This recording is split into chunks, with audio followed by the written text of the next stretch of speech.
去年11月15号，历经8年谈判，区域全面经济伙伴关系协定，也就是 RCEP，15个成员国完成协定签署。不过，这份协定生效至少需要6个东盟成员国和3个非东盟成员国批准。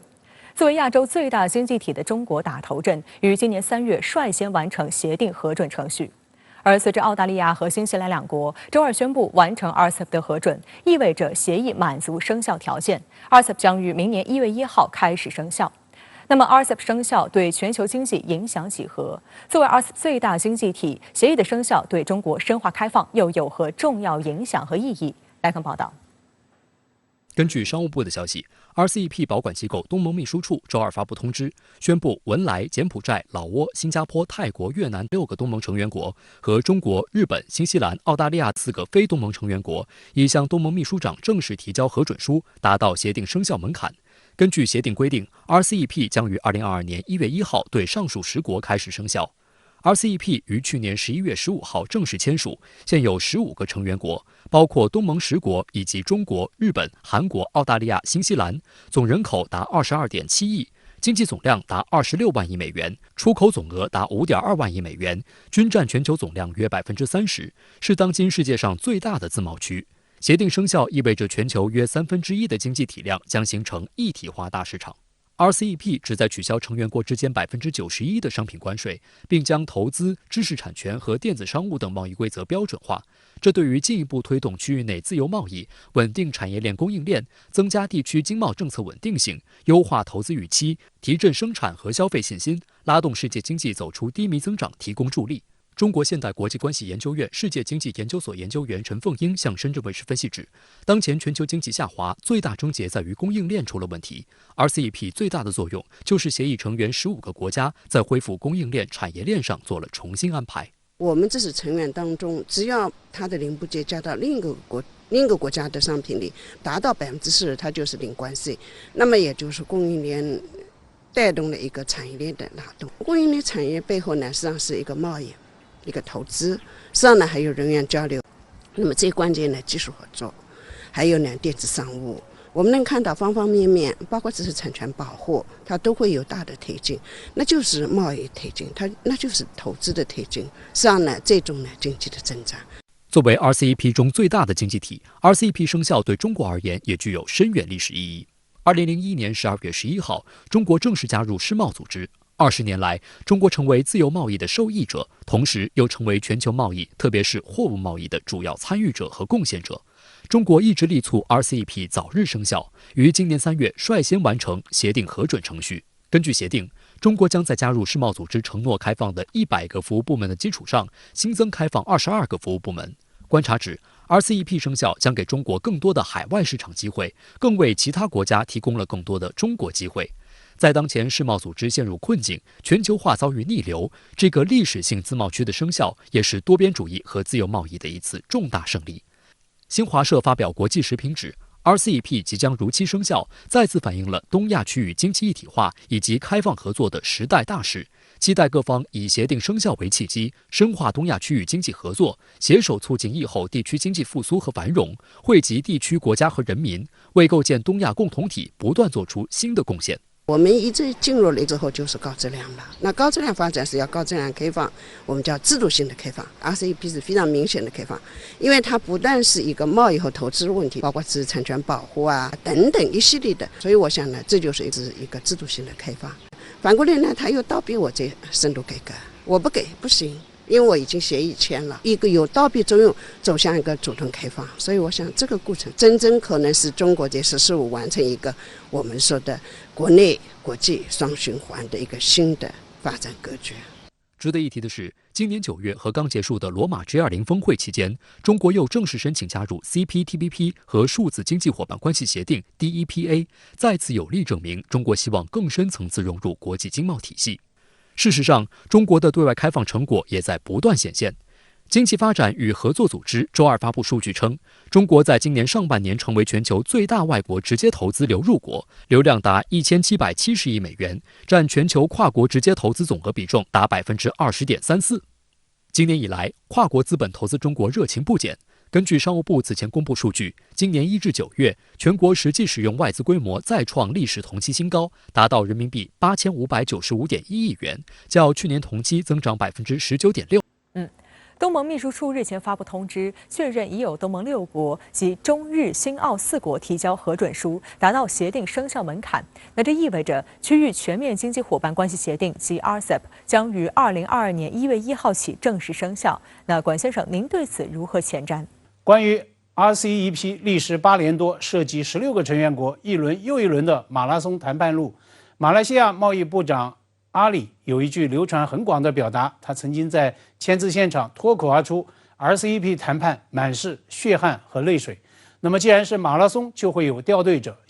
那么印度呢，他就选择在协议即将签署、终点线近在眼前的冲刺时刻退出了谈判。但是呢，其余15国将近23亿人，他们还是执意要拉起一个自由贸易的全球最大朋友圈。那随着协定生效的这个门槛跨过，这意味着呢，从明年元月1号起，这个全球体量规模最大的自贸区啊，就将会正式启动了。RCEP 它的块头摆在那儿，涉及到15个成员国，它集合了全球第2、第3大经济体，也就是中国和日本。那么22.7亿的总人口，26万亿美元的经济规模，乃至5.2万亿美元的年出口额。那么这3大核心指标呢，都占到全球将近30%的份额。那在我看来呢 ，RCEP 它的增长助力主要体现在2个方面。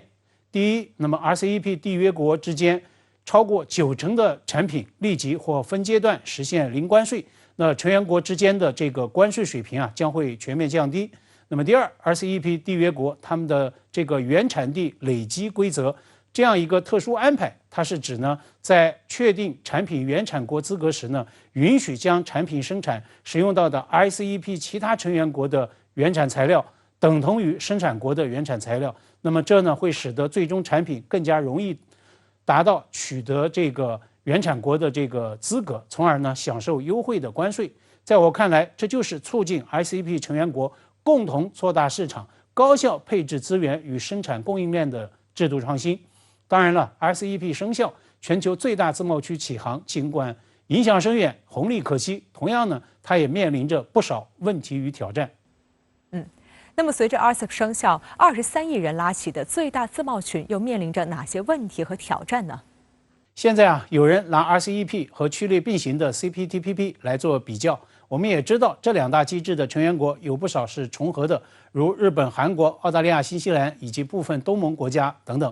有别于 CPTPP 的高标准定位，那么 RCEP 成员它既包括日本、新加坡这样的最发达的经济体，也涵盖了老挝、缅甸等等区内最贫穷的经济体。RCEP 协议并不意味着贸易投资自由化呢，它会一步到位。那么协议谈判它之所以如此漫长，熬成了马拉松，很大程度上就是因为考虑到各成员国不同的发展阶段与利益诉求，而 RCEP 它的这个协议本身就是对区内多组协定的全面整合和提升。印度在最后一刻选择退出，也是因为对贸易利差和非关税壁垒设定的这些个问题上，和其他成员国发生了尖锐的对立。那么随着 RCEP 它的生效，这么多规模、大小、发展阶段和发展水平悬殊的经济体，能不能在这一整套的框架体系下携手同行？有没有容错、纠错、管控分歧的空间？确实呢，要看这一套制度安排它的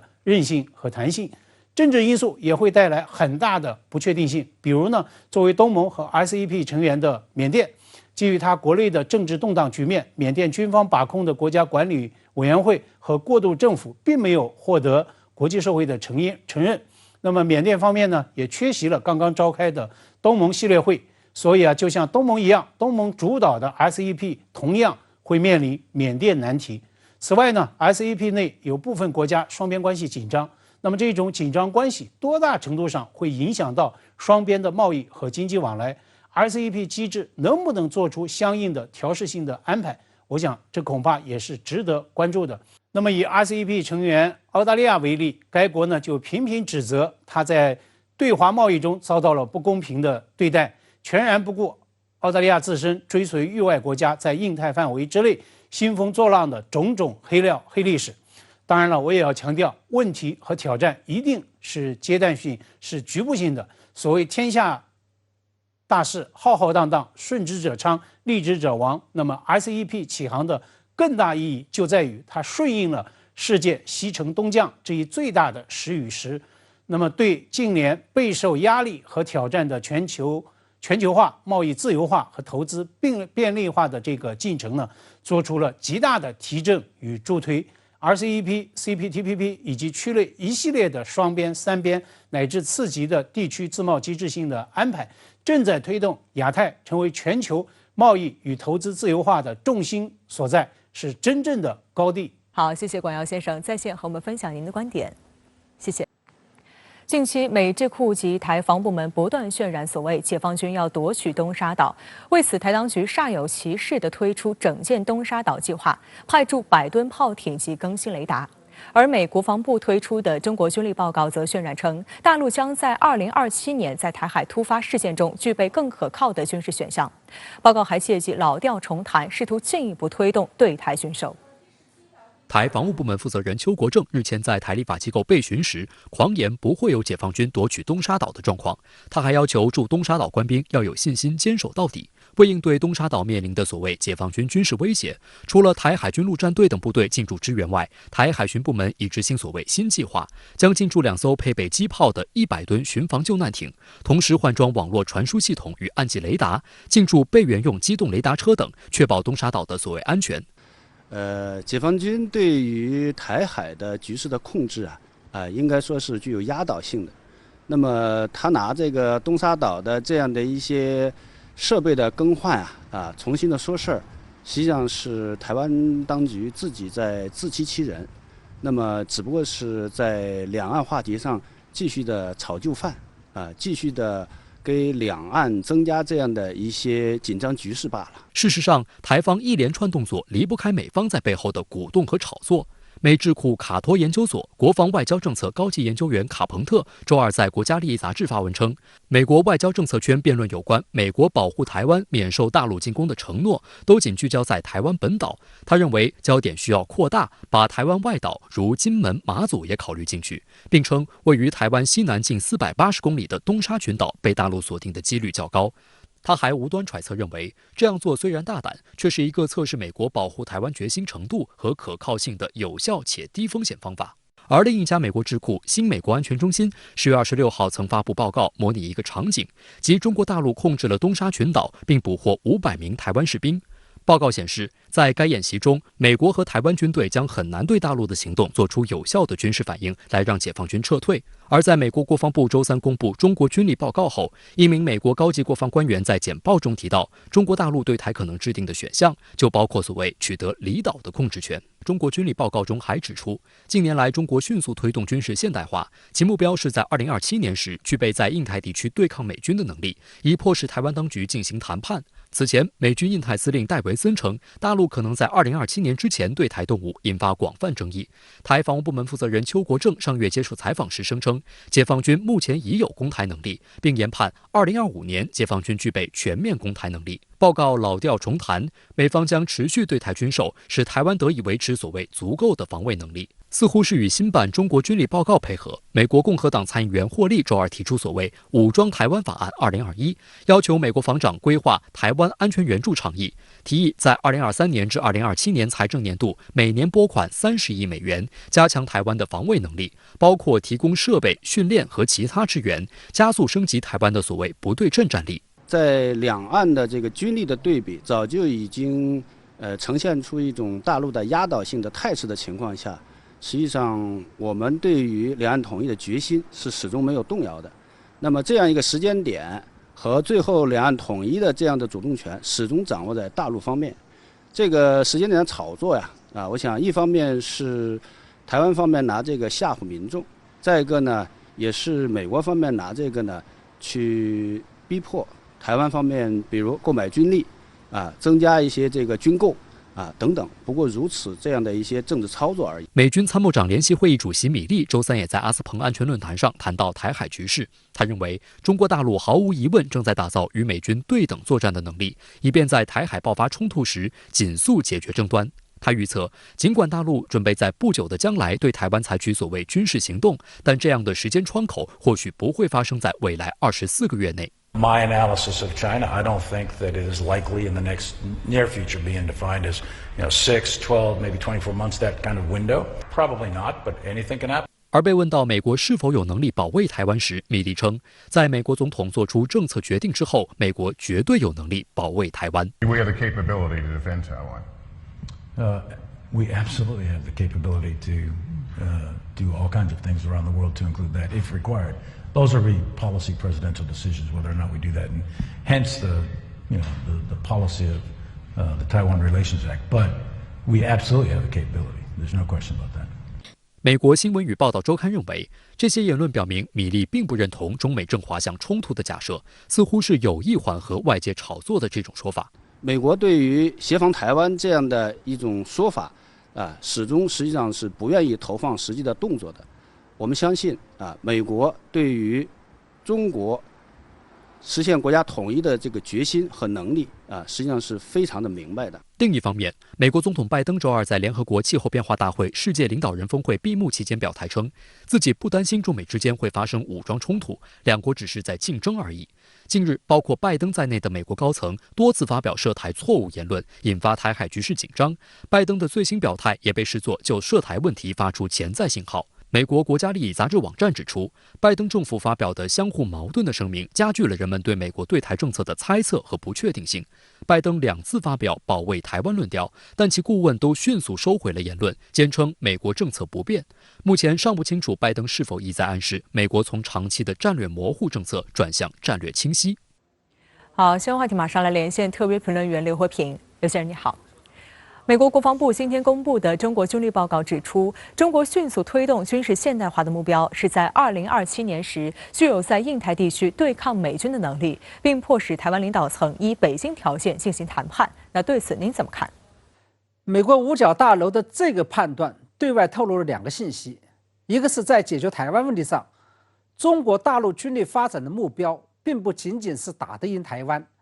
而是能够具备跟美国掰一掰手腕的实力。这背后的潜台词就是，中国解决台湾问题仍然需要时间，因为从现阶段来讲，中美之间的军事实力仍然是存在着一定差距的。第2个信号是，即使中国大陆在印太地区具备了跟美国掰一掰手腕的实力，也不会贸然采取军事手段突然武统台湾，而是会以政逼谈，以政逼统，让台湾按照中国大陆提出的条件来完成两岸的统一。实事求是来讲，我个人认为，美国军方的这个判断，在逻辑上是说得过去的。他比那些动不动就自以为是，认为中国大陆将在短期内以突然袭击的方法武统台湾的判断要靠谱得多。而且他也极有可能会成为中国大陆未来解决台湾问题的选项之一。在此前的评论中，我曾经反复说过，中国大陆解决台湾问题的最终目的，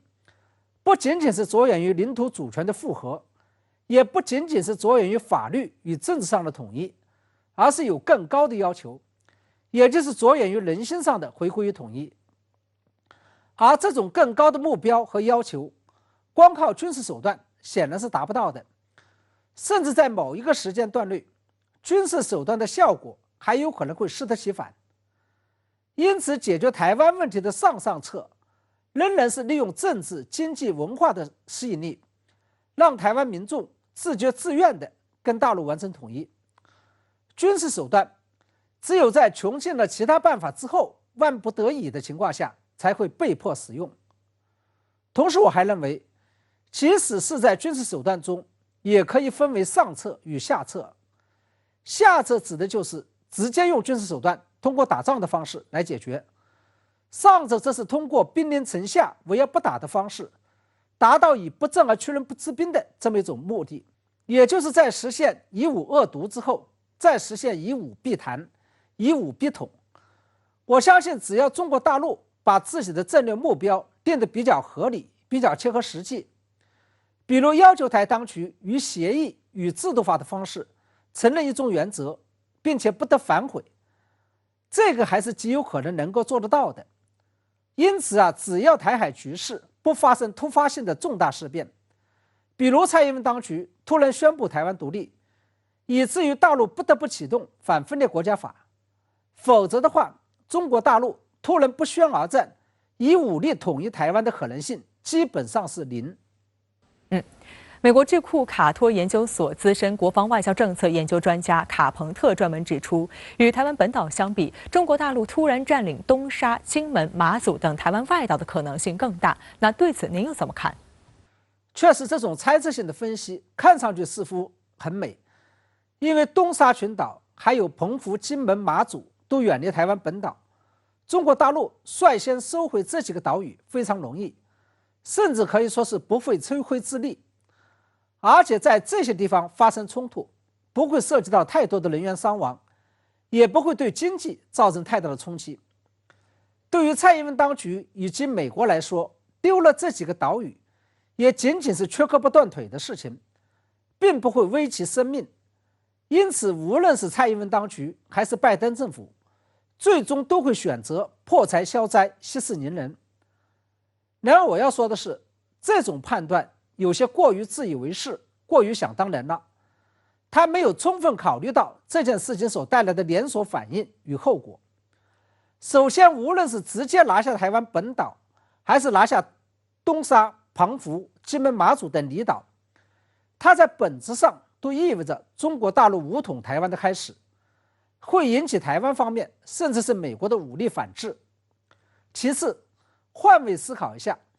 假如中国大陆认为拿下这些离岛不会导致太大的伤亡，可以有效控制战争规模，那不排除台湾与美国方面也会有这种想法，也是心存侥幸地认为这场所谓的战争可以打。那最终战争就一定会打起来，而一旦打起来，战争规模就不是哪一方凭借主观愿望就可以控制得了的。如此一来，中国好不容易经历了40-50年的和平发展的外围环境，以及中国和平崛起的势头就会被打断。第三，有些人认为大陆突然拿下东沙等离岛，可以摧毁台独势力的与美国的斗志，从而有助于实现统一。但是大家有没有想到另外一种相反的情况？假如这一动作没有摧毁台独势力与美方的意志，反而迫使他们铤而走险，索性一不做二不休，公开宣布独立，到那个时候又应该怎么办？我认为这就是过去数十年来，中国大陆虽然有能力轻易拿下这些离岛，但却始终保持克制的原因。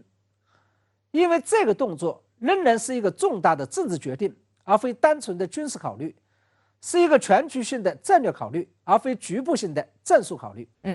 美国总统拜登表示，他不担心与中国发生武装冲突的可能性，并补充说，他已向中方明确表示，中美是竞争，而不一定是冲突。那对此您又作何解读？我注意到拜登的说法其实是前后矛盾的。一方面他说不担心与中国发生武装冲突的可能性，另外一方面他又担心与中国发生预料之外的冲突。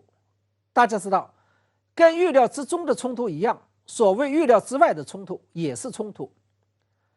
这个世上很多战争都是因为所谓的预料之外或是擦枪走火而引发的，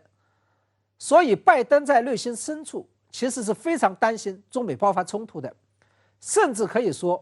这是最近一段时间以来他最为担心的事情。这就是近一段时间以来他反复向中方亮明自己的底牌，也就是要防止中美由竞争对抗走向冲突的原因。而在我看来，万事万物都有因果，而且是先有因才有果。假如我们认真追究一下，就会发现这个世界上其实并没有完全偶然性的事情。所谓的偶然，从本质上面来讲，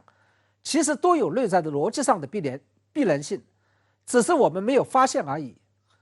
假如两岸之间因为所谓意外的因素或是擦枪走火而爆发的战争，那是因为最近一段时间以来，中国大陆与美国在台海周边爆发了紧张的军事对峙，而爆发紧张军事对峙的原因，又是因为近来蔡英文当局公然叫嚣两岸互不隶属，以及美国公然派遣小股特种部队进驻台湾，协训台军，以及要支持所谓台湾重返联合国。假如拜登政府与蔡英文当局不在政治上做出挑衅，两岸就不会发生军事上的对峙，没有军事上的对峙，自然就不会有擦枪走火的机会。所以当前两岸有可能在军事上爆发战争，根源在于蔡英文当局与美国在政治上的挑衅。这就如同通过羊汤来止沸一样的，你灶台下面在不断的添油加柴，燃起熊熊大火，台面上却企图通过羊汤来止沸，这显然是徒劳而无功的。好，谢谢刘和平先生在线和我们分享您的观点，谢谢。美国国防部周三发布2021年版中国军力报告，除了妄言台海局势，还无端揣测中国扩张核武库的速度远远快于预期。事实上，中国的核武库状况是最高国家机密之一。华盛顿对中国核力量建设的任何描述都只是猜测。周四，中国外交部发言人汪文斌就此回应，这份报告同以往类似报告一样，罔顾事实，充满偏见。美国国防部1年1度向参议院提交的中国军力报告周三发布，今年的版本大力渲染解放军正在扩张核武库，制造更多的核弹头和核载具，已经建造了数百座导弹发射井，并首次宣称中国可能已经建立海基、陆基和空基的3位一体核打击力量。而在具体的核规模方面，报告宣称中国正在提高核武器生产能力。未来5年，解放军拥有的可投送核弹头可能多达700枚，到2030年可能达到1000枚。除了核武器以外，今年的报告也继续渲染解放军常规武器实力的快速发展，并以此为由渲染中国威胁论。中国虽然一直在拥有核武器，那么中国发展的核武器的数量是非常有限的。即使是这样，中国的核武器仍然是具有一定的威慑力和核反击作战能力的。美国对中国的这样的核力量和核弹头指指点点，那么说明美国对自身的反导系统它是没有信心的。周四，外交部发言人汪文斌就此指出，美国才是全球最大的核威胁来源。中国始终坚定奉行自卫防御的核战略，积极主张最终全面禁止和彻底销毁核武器，并一直将核力量规模限制在国家安全所需的最低水平。美方借报告炒作中国核威胁论，纯属操弄话术、混淆视听的把戏。国际社会对此心知肚明。中国恪守在任何时候和任何情况下都不首先使用核武器的政策，明确承诺无条件不对无核武器国家和无核武器区使用或威胁使用核武器。任何国家只要不对中国使用核武器，都不会受到中国核武器的威胁。汪文斌强调，根据有关国际智库的数据，截至2021年初，美国实际拥有5550枚核弹头。美国拥有世界上最庞大、最先进的核武库，却还要投入上万亿美元升级3位一体核力量，发展低当量核武器，降低核武器使用门槛。中方敦促美方切实承担起核裁军的特殊优先责任，继续以可核查、不可逆和有法律约束力的方式，进一步大幅实质削减核武库，维护全球战略平衡与稳定。观察指出，美国在核武战略上始终秉持一种危险的模糊战略。迄今为止，美国政府从未在任何官方场合承诺不首先使用核武器，且一再拒绝中方在有核国家之间建立不首先使用核武器协议的呼吁。根据美国国会研究服务部4月16号提交的一份报告显示，美国公开的核战略仅明确承诺了避免对大多数无核国家使用核武器，但既未否认不首先使用核武器的可能性，也从未彻底明确会在哪些具体情况之下使用核武器。但是美国他要成为世界的霸主，要成为世界的领导者，他觉得中国发展核武器，那么可能会对他构成威胁，所以他要制造这个舆论，为自身发展核武器提供一个借口。此外，美国有线电视新闻网周二报道称，美国科学家联合会根据商业卫星图片分析出，目前大约有300个用于发射洲际弹道导弹的发射井正在中国西部地区加速建设。这也是今年美媒先后声称，中国在甘肃玉门地区新建约120个导弹发射井，以及在新疆哈密地区新建约110个导弹发射井后，再度炒作类似议题。这些夸张的数字甚至超过了俄罗斯目前运维的洲际弹道导弹发射井的数量。这个说法也得不到除了模糊卫星图片之外其他信息的佐证。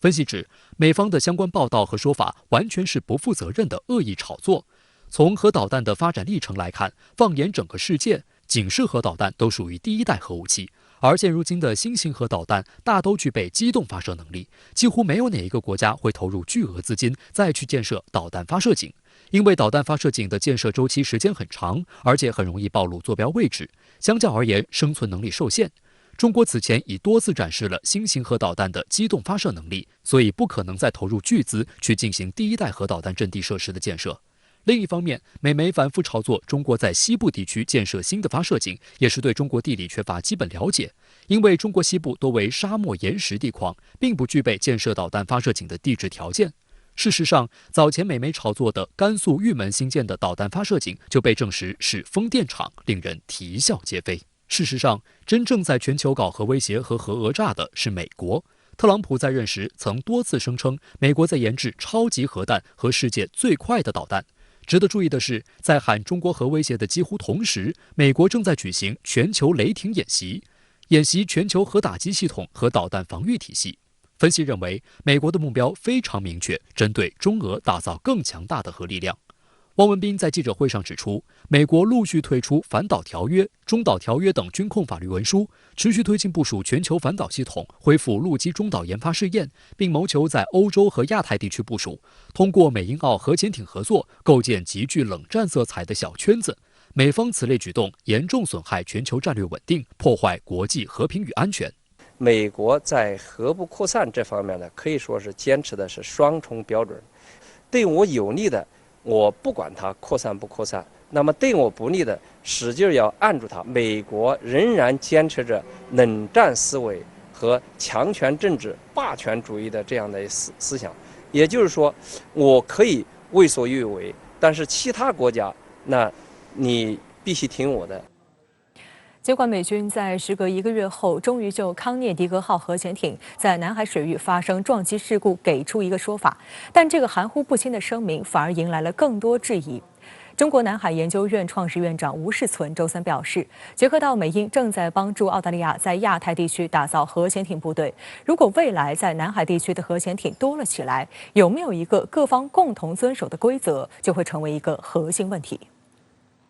美海军海狼级快速攻击核潜艇康涅狄格号10月2号发生撞击事故，美国太平洋舰队直到本周一才语焉不详地表示，该潜艇在所谓的印度洋太平洋地区国际海域与一座未知海底山脉相撞，导致核潜艇在水下搁浅。美国海军协会当天称，这次事故导致核潜艇前部的压载水舱损坏，但核反应堆和推进系统没有受损。美国地区舰队的这次的声明，应该说呢，只是冠冕堂皇的应付外界的一种声明。至于真正撞击的真相、具体的详细情况，应该说的话呢，他都没有讲，所以我们认为的话呢，他确实不客观，然后不专业。放眼美国的核潜艇家族，康涅狄格号的地位不容小觑。它是美军仅有的3艘现役海狼级核潜艇中的一艘，属于美军现有战力最强、灵敏度最高的攻击潜艇之一，曾被誉为“潜艇之王”。它们开发于上世纪80年代，专门用来对付苏联海军的弹道导弹核潜艇。冷战结束以来，3艘潜艇升级改装，以执行海军一些最敏感任务。2008年初，3艘潜艇全部由美国东海岸调至西海岸。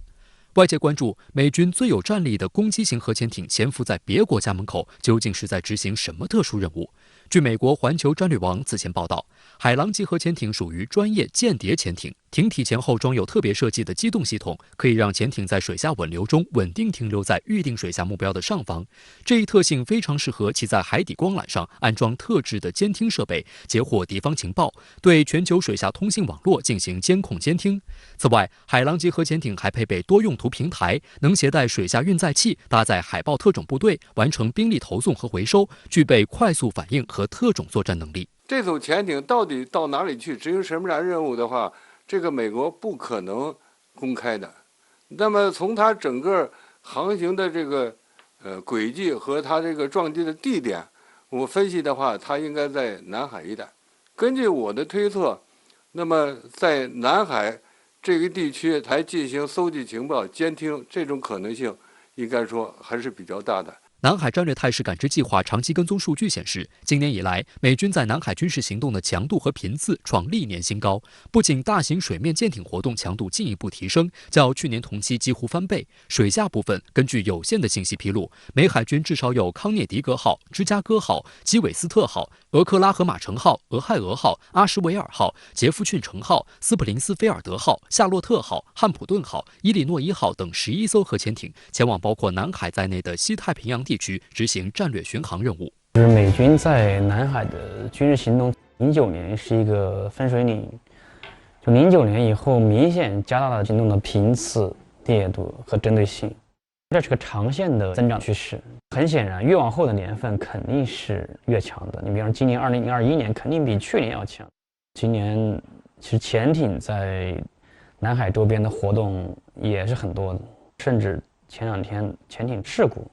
所以我们可以明显看到，就是水下的增长的这个趋势也是很凸显。军事问题专家罗西在接受央视军事采访时就表示，通过这次核潜艇碰撞事故，可以看到美军在南海地区潜在的军事企图是想要介入南海地区事务，对我国进行抵近侦察、军事围堵。我们也看到美军在南海的频繁的亮肌肉、秀拳头，通过在南海驻军啊、军售啊、联训啊。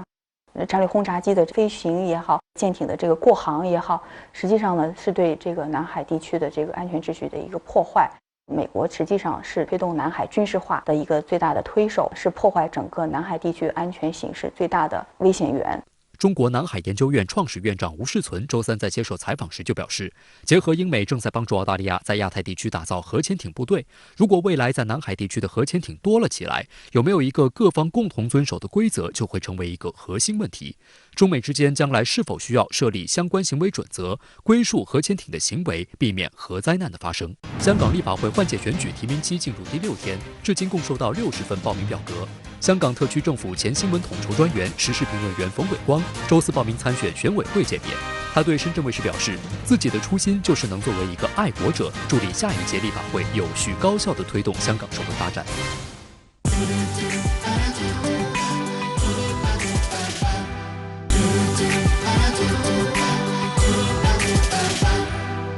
欢迎回来。香港特区立法会换届选举将于12月19号举行，这是香港在落实爱国者治港原则、完善选举制度后的3场重要选举中规模最大、参与人数最多的一场，受到外界高度关注。目前选举提名期已进入第6天，根据特区政府选举事务处公布的数字，截至周四已有60人报名参选。多名参选者表示，希望在新一届立法会里继续团结香港各界，推动良政善治，造福民生。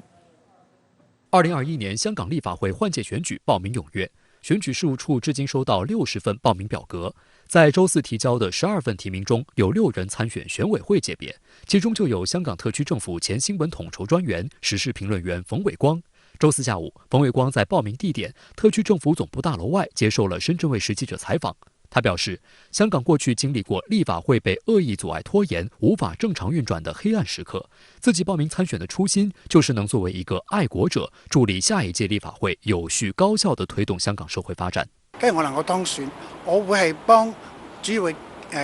廣大基層市民服務。我一定念之在之嘅咧，就係劏房戶啦。我自己細個都係住公屋，雖然我脫離咗公屋一段時間，我好好彩，但係即係香港唔可以咁嘅樣。我哋被譽為一個富庶嘅社會咧，係唔應該咁樣。冯伟光上世紀80年代考入香港大學，1984年當選港大學生會會長，1994年開始投身政界，參與創辦民主黨，2度當選區議員。他於2013年至2017年任香港特區政府新聞統籌專員，卸任後從事公關諮詢公司管理層工作，目前為時事評論員、報章專欄作者。就在回香港報名參選之前，他剛結束在新疆、西藏、青海約2萬多公里的夢想自駕之旅，飽覽山河風光，也親歷民眾生活實況。馮偉光在公開答記者時表示，人生的意義在於圓夢。回到家鄉香港，他希望繼續努力，幫助全體市民圓更多的夢。我自己嘅夢完咗啦，我希望可以翻嚟咧，透過呢個選舉咧，幫香港嘅市民手咧，去圓佢哋嘅通關夢、置業夢。他還強調，如果成功當選，希望每年定期組織香港年輕人赴內地重走自己的行程，促進兩地交流融合、相互了解。谈及参选优势，冯伟光表示，特区政府工作的经历让他非常熟悉其内部的运转模式，甚至是管理团队的心态思维，相信这些都可以成为加分项。香港人最希望立法會嘅重要角色就係監察政府，推動個政府做得好啲，總係有進步空間。咁由於我真係做過，我知道佢嘅思考、決策、制定政策嘅過程，咁我應該會更加有幫助去監察同埋推動個政府進步。而對於立法會內聲音的多元化，馮偉光稱他頗有信心，在愛國者治港的框架下，完全可以實現百舸爭流。我曾經係民主黨嘅創黨師傅啦，咁我都係呼籲佢哋多啲合資格嘅人出嚟參加嘅，然後大家呢比拼喺愛國者呢個大原則之下，唔同嘅政綱係重要嘅。除馮偉光外，港區全國政協委員陳仲尼當天也前來報名參選選委會界別。香港民建聯則派出張國軍、葛珮帆、林玲、陳凱榮及郭玲麗共5人參選同一界別，並召開發佈會介紹相關理念。民建聯副主席張國軍表示，對每位參選成員都有信心，也不排除將有更多黨友參選立法會。功能組別方面，廣東省政協委員林志穎報名參選批發及零售界。自從2019年黑暴，以至到2020年嘅新冠疫情之後，香港嘅批發同零售業呢係非常之疲軟。我好希望以我自己專業嘅知識，幫助業界提升。香港研究協會週4公布的民調顯示，多數選民對來屆立法會的組成持樂觀態度，相信與最近有非建制人士陸續報名參選有關。其中71%的受訪者表示，對立法會選舉會有公平競爭信心很大及信心較大。63%的受訪者預計第7屆立法會議員的組成不會清一色。協會負責人同時呼籲，具備愛國者條件、有能力及信念服務市民的各界人士積極參與本屆立法會選舉。